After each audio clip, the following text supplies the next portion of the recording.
So these are what our anesthesia monitoring sheets look like. So we have the last name, the patient's name, their patient number, what they weigh. We TPR them in the morning, date, who's the doctor, who's gonna help. And then we have all of our record of, you know, when did we start the ISO? When did we actually start the procedure? When did it end? When did we extubate? And then the doctor kind of fills out this middle part here. So this is just what their previous labs said. And then, you know, ET tube, if they're rebreather, non-rebreather, if they're pediatric. And then we have fluid rates. And then at the end, this purple is, you know, total volume infused, what kind of heat sources we use. So bear hugger, water blanket, fluid line warmer. And then that's all of their meds that we can give. So this is a cat. So for example, to knock down the cat, we have dexketamine and buprenorphine. If the patient needs any modifications, the doctor will change the dose in the dosing column, or, you know, we'll only do one or the other. If we need to do hydromorphone, then we won't do one versus the other, whatever the doctor needs. And then down at the bottom is where we actually monitor. It's every 10 minutes where we monitor. If obviously this was a really quick dental, and then we still use this sheet temping after they get off the table, just to make sure they're still coming up to temp. So that's why the whole columns aren't filled in. But if we run out of room on this sheet, if it's a longer surgery, we have a normal paper copy this size of just the grid of vitals that we can attach to this. We scan it all in the computer and put it right into everybody's chart. This is how you put a patient in and out of a kennel. We're going to use Zoe out of the bottom kennel. She knows the kennel command, so if I open the door and tell her kennel, she'll get in the kennel. Some dogs know the kennel command, some dogs don't. So here we go. Okay, Zoe, you ready? So you want a slip lead with a big enough loop to go around their head. Zoe's pretty small, so we'll shorten this up a little bit. And then we're going to put our hand through here, through the handle. And you want to use the door kind of like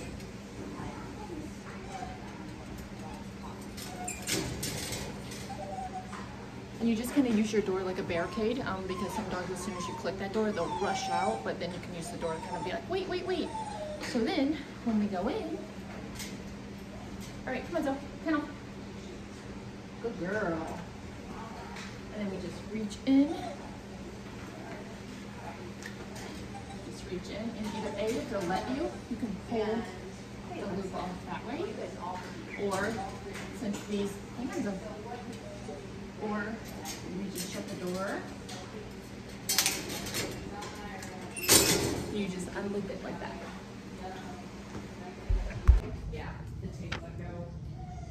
Okay, so this is how to properly apply a muzzle. This is my dog Zoe. She's a very good girl. So when you apply a muzzle to a dog, you either A, want to come from the side and slip it over their nose, or B, you want to come over like this and put it on their nose. Zoe needs a medium. This is a large muzzle because we don't have any mediums clean because it's the end of the day. So this is too big for her. So if we were actually muzzling her for a procedure or for pokes, nail trim, whatever it may be, she would get the proper size muzzle. But for demonstration, she gets this one because we don't have any clean. So like I said, to apply it, you want to loosen the clip strap right here. Make sure you have plenty of slack. And then, like I said, you can either go from the side or you can go over their head. And then you want the muzzle, the short little piece. You want this on top and the bigger, wider piece on, or longer piece on bottom. So I like to go behind. So it's like this, real quick. Snap it and tighten. You don't want it too tight, but you want it tight enough that it's not going to go anywhere and they can't slip it over their head really, really easy. So this is what a muzzy looks like. Good job, Zoe.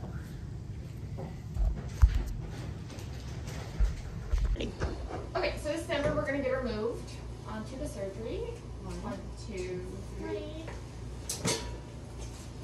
And we moved her that way because she's so big, and she's had some hip problems too, so we wanted to minimize the flail of her legs in the sterile field.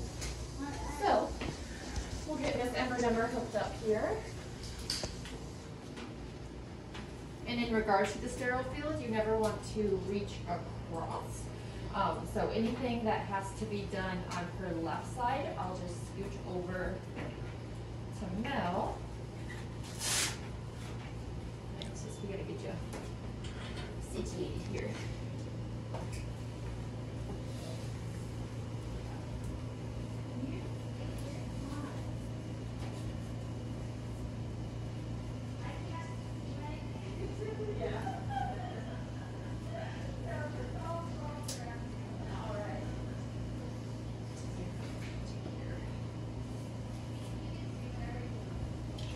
And she's so big that we gotta go.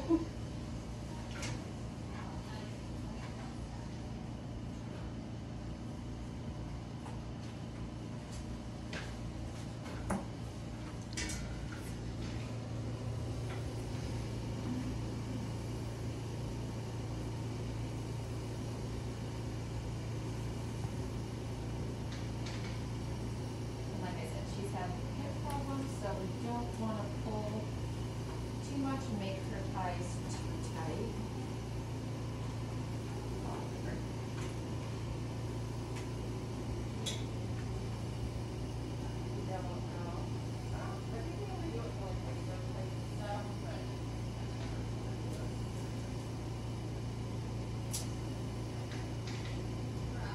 Yeah, proper tire.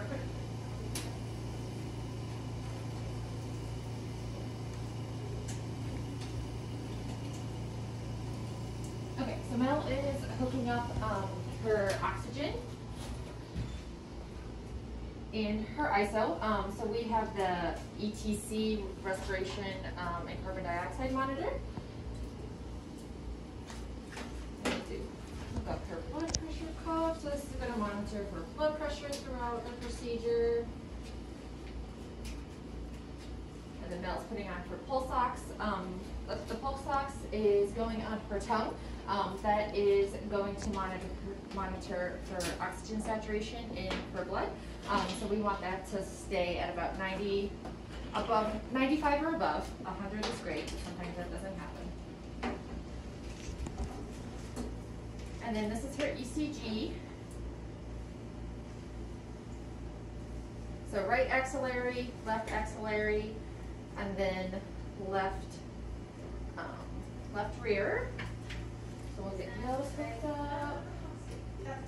Those are going to monitor her heart rate and what kind of heart rate she's having. So whether she's bradycardic, tachycardic, which is not what we want, but this is our temperature probe. So we actually, I'm going to switch mouse spaces here. We actually do have a esophageal stethoscope, so we're going to pretend with our temperature probe. So with our temperature probe, the way you do an esophageal stethoscope is you measure from where the heart is to the tip of their nose. So this would be Ember's esophageal stethoscope. And then when you insert this, you just put it to the left of the ET tube, and you feed it all the way down to where it needs to be. So we'll just pick up her tongue here. And we'll just feed it. And then there's our mark. So then that's how you would do an esophageal stethoscope. If this was the actual tube for it, then you would take off the stethoscope head of the ears of the stethoscope and hook it to that, so then you could hear. And then you can move it a little more down or a little more up depending on what hears the best for you. And that's for more of like a hands-on monitoring. So for a gastric tube, same thing. You want to go to the last rib. So being cautious of the sterile field, we'll feel to the side here, which is Ember's last rib. Got right here to the tip of her nose. So that's going to be her gastric tube. So same thing, you just insert it and feed it through until you get to where you marked it at. And again, just to the left of the EP tube, and it should feed nice and easy.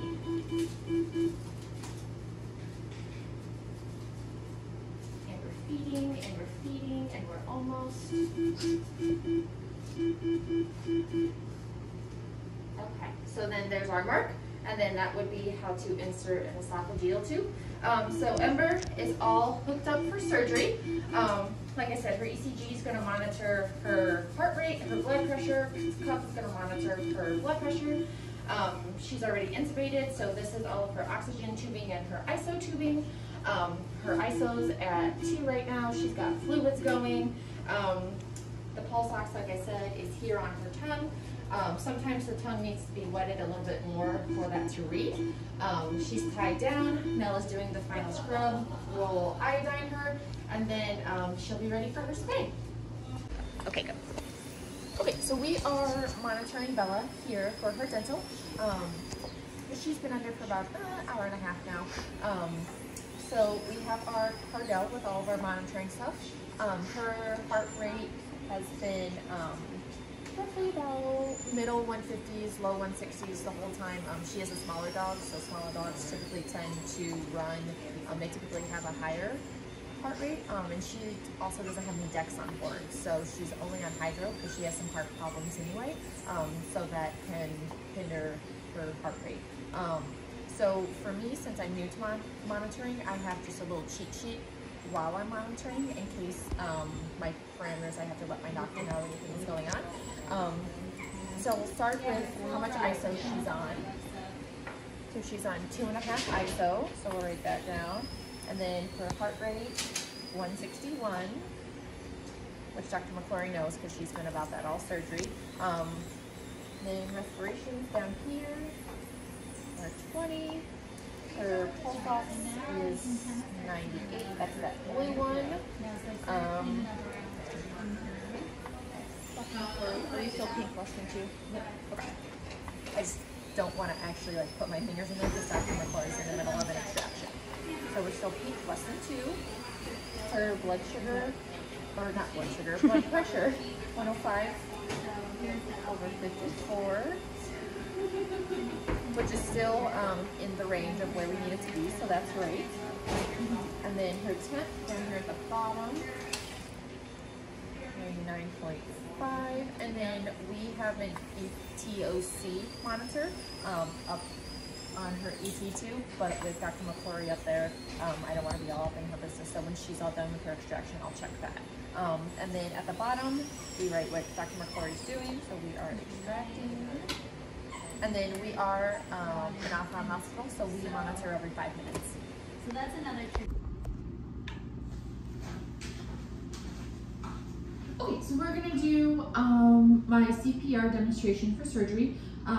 So when you do CPR, you wanna think ABCs. So airway, make sure nothing's that you can see is in their mouth, nothing's in the back of their throat, so you just open their mouth, take a quick swipe with your fingers, make sure nothing is obstructing that. Breathing, you want to see if they are breathing. Whether you see the chest rise and fall, whether you fray out a cotton ball or use a slide to see if there's any condensation on the slide when you hold it by their nose. And then circulation, which is compressions of the heart. So in a big dog, well, overall you want to compress the chest a third to halfway. In a big dog, that looks a lot like human compressions. So it's more of like a up, and you're half to 1/3 to a half down, and then you let it recoil all the way up, and then you go again and up. But it's on beat and it's quick, not too quick. So you want to think of like staying alive, and then you do that in 2-minute cycles. So I would do CPR for 2 minutes. Another technician would come in after me for 2 minutes and do CPR until you know, our code is over or whatever's happening. For smaller dogs and cats, we're gonna pretend like this is a small animal. you can actually grab their whole chest with your hand, and the same thing applies. So if you're holding their chest, you still want to compress it a third to a half of the way and let it recoil all the way and still keep in, not tune, that's the wrong word, keep on beat, on rhythm with it. But you can just use your whole hand instead of being on top of them, because you don't want to be on top of them and actually hurt them. Ideally, as the code is happening, said patient should get intubated. While they're intubated for airway, you have a couple options. So we're going to pretend like Fluffy here is intubated. You have two options. If you have your oxygen machine close to you while you're doing your code, you can hook the ambu bag up to the ET tube and then up to pure oxygen and give breaths that way. You want to do one breath every 6 seconds, which is like 8 to 12 breaths a minute. Nice, slow, controlled, you know, really watch the clock. If you are not close to your anesthetic machine or close to any oxygen, but he is still intubated, then you can still just give room air. It's not as effective, but it still works until we get him moved to wherever we need to get him moved to. If he is not intubated and you still need to give breaths, you can either A, use a mask. So you just hook the mask up to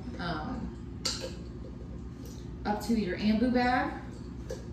No, that's the wrong way.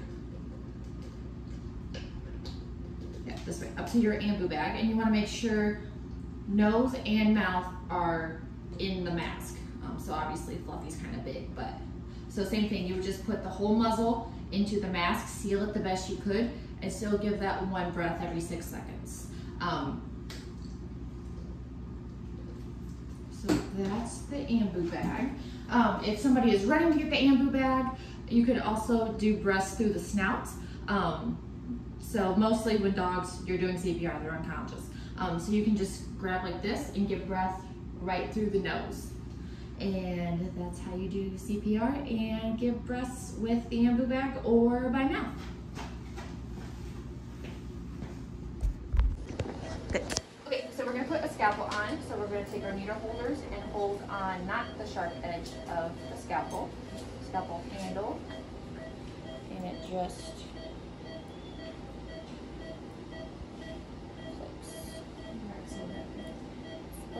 there we go, clips in like that. And then when Dr. Benson is ready, when I hand it to her, I'll have the sharp part away from my hand, and then the handle is towards her, so she's almost ready for it. So I'll just hang out right there, just like that. And then blotting. So this is our sterile gauze that is in our packs. So we'll just take some of this and just ever so gently blot away the excess blood.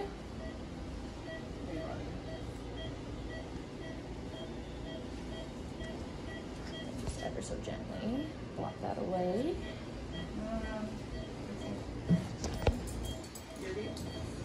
And then for irrigation, to keep sterile, Jess is taking the top off of our sterile saline.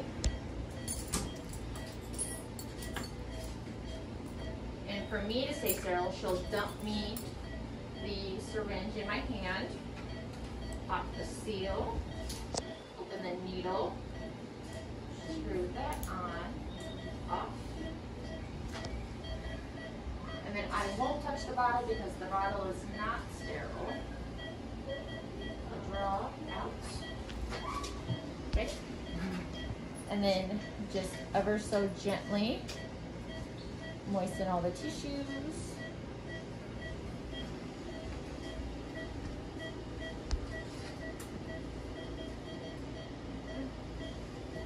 And that is how you would blot away excess blood for surgeries. And then if your surgeon needed you to moisten the tissues, that's how you would do that.